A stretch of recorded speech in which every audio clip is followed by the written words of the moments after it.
नमस्कार दोस्तों, स्वागत है आप सभी का लक्ष्य क्लासेस के इस ऑनलाइन प्लेटफॉर्म पर। मेरे प्यारे साथियों, जैसा कि आपको पता है, यह अपना सेशन होने वाला है BSTC के सिलेबस डिस्कशन का। प्यारे दोस्तों, सबसे पहले मैं आप सभी का हार्दिक स्वागत और अभिनंदन करता हूं आपके अपने इस परिवार में, लक्ष्य परिवार में। और याद रहेगा प्यारे दोस्तों, यदि आपने अभी 12वीं परीक्षा पास करी है, यानी 12वीं का एग्जाम दिया है, या फिर आपने पिछली बार 12वीं का एग्जाम दिया, लेकिन अगर आप अभी BSTC का एग्जाम देने जा रहे हैं, इसका मतलब यह है कि आप लोगों ने सपना बहुत बड़ा देखा है। आपने सपना देखा है मार्ट साहब बनने का, यानी टीचर बनने का। तो मेरे प्यारे साथियों, में सबसे पहले तो सिलेबस डिस्कशन में सबसे पहले तो एक बात यह बता देता हूं कि आपको क्या करना है। आपको सबसे पहले प्री BSTC की एग्जाम देनी है, जो एंट्रेंस एग्जाम होती है। उसके बाद में आपको 2 साल का BSTC का कोर्स करना है। उसके बाद में आपको डिग्री मिलेगी और उस डिग्री के माध्यम से आप रीट में पात्रता का एग्जाम देंगे। पात्रता के बाद में आप मेन का एग्जाम देंगे, और मेन का एग्जाम जब आप दोगे तब आप बन जाओगे मेरे प्यारे दोस्तों मार्ट साहब।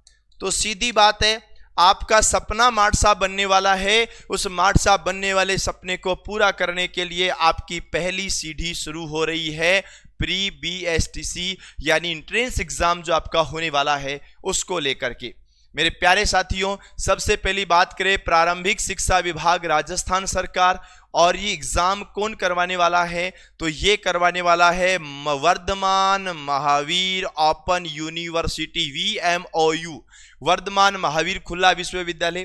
पहले GGTU करवाता था, लेकिन अब वर्धमान महावीर खुला विश्वविद्यालय करवाएगा। याद रखना, इसमें क्या क्या चीजें पढ़नी है। देखो, आप 12वीं क्लास में हो सकता है साइंस से आए हो सकता है आर्ट्स से आए हो, कॉमर्स से आए हो, पर अगर आप BSTC कर रहे हो ना, तो BSTC के लिए आपको सबसे पहले पढ़ना पड़ेगा राजस्थान की सामान्य जानकारी। यानी अगर मैं यूं कहूं तो आप ये समझ सकते हो, राजस्थान वाला GK पढ़ना है, जिसके प्रश्न आएंगे 50 और नंबर होगा आपका 150। आपको पढ़ना है मानसिक योग्यता, जिसको मेरे प्यारे साथियों बोलते हैं रीजनिंग। और याद रखना, 50 क्वेश्चन और 150 नंबर। आप जिंदगी में पहली बार, लाइफ में पहली बार रीजनिंग तभी पढ़ते हैं जब आप कंपटीशन में आते हैं, क्योंकि किसी भी स्कूलिंग पोर्शन में या स्कूल वाले डिपार्टमेंट में ये कभी होता ही नहीं था। तो याद रखो, ये पहली बार पढ़ रहे होंगे आप। शिक्षण अभिक्षमता यानी टीचिंग एप्टीट्यूड भी आप पहली बार पढ़ रहे होंगे। ये 50 प्रश्न होंगे और कुल 150 अंकों का मामला होगा। यानी टीचिंग एप्टीट्यूड और रीजनिंग दोनों चीजें वो हैं जो कंपटीशन में आने के बाद में पता लगता है कि भाई ये होती क्या है। उसके बाद में चौथा सब्जेक्ट आपका इंग्लिश का आता है, 20 क्वेश्चन और 60 नंबर के। 5वां जो आता है वो आपका आता है हिंदी और संस्कृत का। आप हिंदी लेना चाहो तो हिंदी के 30 क्वेश्चन कर सकते हो, और अगर आप संस्कृत करना चाहो तो संस्कृत के 30 क्वेश्चन कर सकते हो। मतलब किसी के भी, हिंदी या संस्कृत, दोनों नहीं, या तो हिंदी या संस्कृत 30 क्वेश्चन करने हैं। और याद रखना, ये आपका जो पोर्शन होगा ये 90 नंबर का मामला होगा। टोटल अगर बात करें तो पेपर आपका होता है 600 का। याद ये भी रखना, अब की बार 500 पार, ये वाला मेथड आपको लेके चलना है, क्योंकि 450 से अधिक नंबर आते हैं तब आपको कॉलेज मिलेगी। 450 से अधिक नंबर आने चाहिए, ये आपको विशेष रूप से ध्यान रखना है। Minimum 450 number. क्लियर? आगे देखो, यहां पर हम सबसे इंपॉर्टेंट बातें जो करते हैं ना, वो सबसे इंपॉर्टेंट बातें ये करते हैं कि प्रश्न पत्र 200 प्रश्नों का होगा, यानी इसमें 200 क्वेश्चन आएंगे, और परीक्षा के लिए कोई नकारात्मक अंकन नहीं है। यानी यहां पर याद रखना कि जो नेगेटिव मार्किंग का जो ऑप्शन होता है ना, वो नेगेटिव मार्किंग वाला ऑप्शन यहां पर नहीं होता। और ये भी याद रखना है कि 200 प्रश्न जो होंगे ना, 200 प्रश्न जो होंगे, हर प्रश्न आपके 3 अंकों का होगा, और टोटल जो होगा ना वो 600 नंबर का मामला होगा। 600 का आपका पेपर होने वाला है। यहां पर देखो सबसे पहले बात कर लेते हैं रीजनिंग को लेकर के कि हमें रीजनिंग में क्या क्या पढ़ना है। ये केवल सिलेबस इंट्रोडक्शन है, उसके बाद में आपकी डेली कंटिन्यू क्लासेस तो चलती रहेगी। आपको तार्किक योग्यता पढ़नी है, यानी जिसमें जहां जिसमें लॉजिक लगते हैं, जिस टॉपिक में लॉजिक लगते हैं वो सब वाले टॉपिक आपको पढ़ने हैं। दो वस्तुओं की आंशिक समानता, दो वस्तुओं की आंशिक समानता का मतलब होता है एनालॉजी, इनमें क्या समानताएं हैं वो आपको पढ़ना है। और आपको यहां पर विभेदीकरण पढ़ना है। विभेदीकरण का मतलब होता है क्लासिफिकेशन, वर्गीकरण, है ना। और आपको संबंध पढ़ने हैं, आपको विश्लेषण पढ़ना है, आपको तार्किक चिंतन पढ़ना है। ये सब आपको टॉपिक टू टॉपिक पढ़ना होगा। साथ ही साथ में यहां पर टीचिंग एप्टीट्यूड की अगर बात करें, टीचिंग एप्टीट्यूड में आपको क्या क्या पढ़ना होता है, तो दोस्तों ध्यान दीजिएगा, शिक्षण अधिगम पढ़ने हैं, यानी टीचिंग लर्निंग पढ़ना है। नेतृत्व के गुण जो क्लासरूम में मॉनिटर बनाया जाता था वो पढ़ना है। सृजनात्मकता यानी क्रिएटिविटी के बारे में आपको पढ़ना है। और सतत और व्यापक मूल्यांकन का मतलब आपका जो होता है कंटिन्यूअस और कॉम्प्रिहेंसिव इवैल्यूएशन पढ़ना है। संप्रेषण कौशल पढ़ना है। व्यवसायिक अभिवृत्ति पढ़नी है। सामाजिक संवेदनशीलता पढ़नी है। यानी ये पोर्शन जो है ना, ये आपका है टीचिंग एप्टीट्यूड का। टीचिंग एप्टीट्यूड में ये सब चीजें आपको पढ़नी है और ये आपको इसी ऑनलाइन एप्लीकेशन पर आपके प्रिय कुणाल सर आपको ये पढ़ाने वाले हैं। हर चीज आपको यहाँ पर पढ़नी है। ये वाला जो पोर्शन है ना, यहां से आपके 50 प्रश्न आएंगे। जो मामला होगा 50 गुणा 3 यानी 150 का, जो हम बोलते हैं ना अब की बार 500 पार, उन 500 पार में 150 का रोल इनका भी होता है।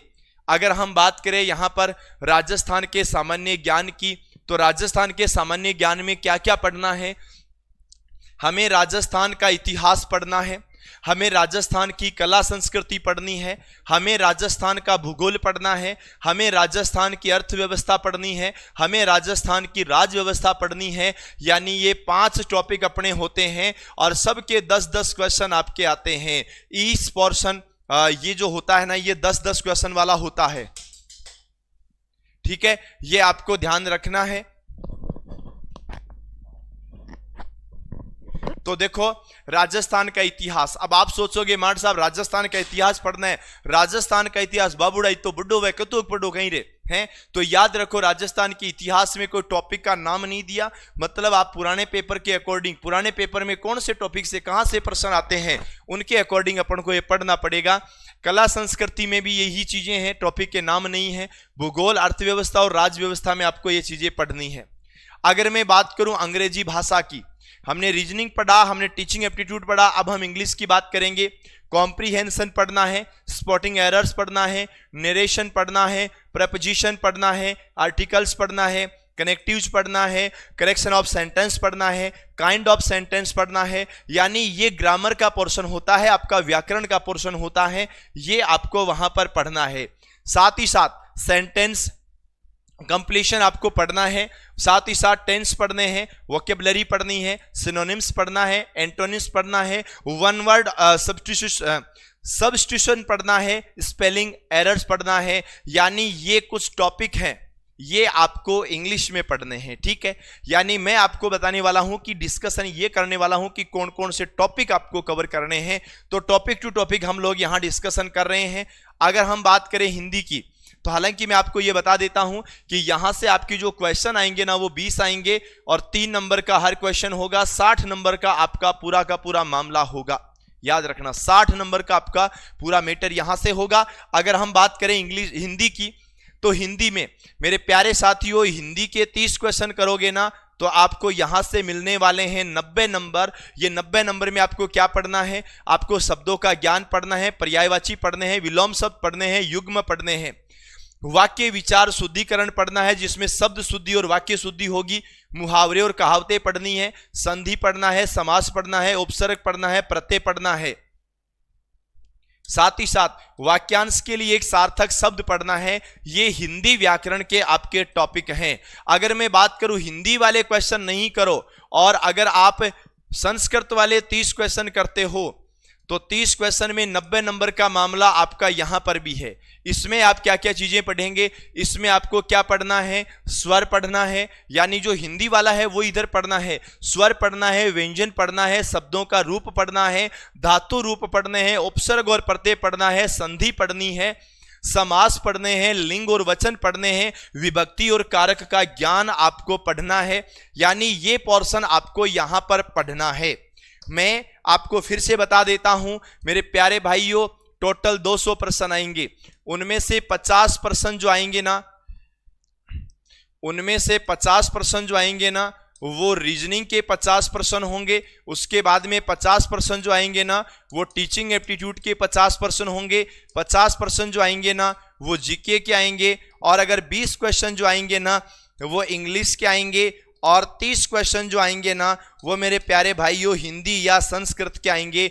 ऐसा करके अपने यहाँ पर टोटल क्वेश्चन आने वाले हैं। तो मेरे प्यारे दोस्तों ये 600 नंबर का पोर्शन होगा और अपने कॉपी के पहले पन्ने पर लिख देना अब की बार 500 पार, ये तो आपको लेकर के ही चलना है। तो मेरे प्यारे दोस्तों ये हम लोगों ने डिस्कशन किया है आप लोगों के साथ BSTC को लेकर के सिलेबस का।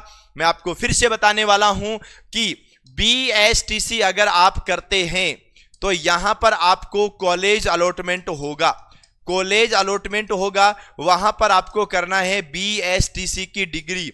और जब BSTC की डिग्री आप करोगे ना तो उसके बाद आप देखो रीट लेवल 1 बेटा जी दोगे, रीट लेवल 1। और रीट लेवल 1 में आप एग्जाम देने वाले हो पात्रता का एग्जाम दोगे। इसमें 60% नंबर लाने होते हैं जनरल वाले को, यानी 150 में से 90% तो उसको सही करने ही होते हैं। OBC वाले को 55% लाने होते हैं, यानी 82 क्वेश्चन सही करने होते हैं। तो याद रखना उसके बाद में ग्रेड 3 का एग्जाम होता है। आपकी सफलता की सीढ़ी की पहली एग्जाम आपकी यही होने वाली है। तो मेरे प्यारे भाइयों इस पहली एग्जाम के लिए आप तैयार रहना, कमर कस के तैयार रहना। साथ ही साथ में आपको बताना चाहूंगा ये मोबाइल एप्लीकेशन के ऊपर आपकी लाइव क्लासेज आएगी। लेकिन मैं आपको यह भी बता दूं समय समय पर आप लक्ष्य जूनियर्स यूट्यूब चैनल के साथ भी जुड़े रहना, वहां पर भी आपके लिए अति महत्वपूर्ण क्लासें होगी। प्यारे साथियों मिलूंगा बहुत ही जल्द एक नए सेशन में, तब तक सभी साथियों को राम राम, नमस्कार, जय हिंद, जय भारत।